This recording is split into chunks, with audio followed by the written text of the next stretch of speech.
मला एक सांगा, तुम्ही त्या सोनसळ सारख्या छोट्या गावामध्ये होतात आणि आज एवढ्या 2.5 लाख विद्यार्थ्यांचे मार्गदर्शक बनलेले आहात. तुम्ही विद्यार्थी असताना तुमच्या वेळची स्थिती काय होती? सुधीरजी, माझा एकंदर परिस्थिती परिसर हा फार कठीण होता. माझं गाव सातारा सांगलीच्या बॉर्डरवर, कराड पासून 10 किलोमीटरवर. माझ्या गावची लोकसंख्या 812 त्यावेळेला होती. 4थी पर्यंत शाळा, एक शिक्षक. 5वी ते 7वी मी शिरसगावला शिकायला गेलो, शेजारच्या गावात 3 किलोमीटरवर. चालत जायचो रोज चालत जायचो.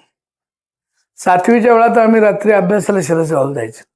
2 गावाच्या मध्ये ओढा, मध्ये आधी प्रेत जाळायची, भीती वाटायची. अशा पद्धतीनं 7वीचं शिक्षण मी घेतलं.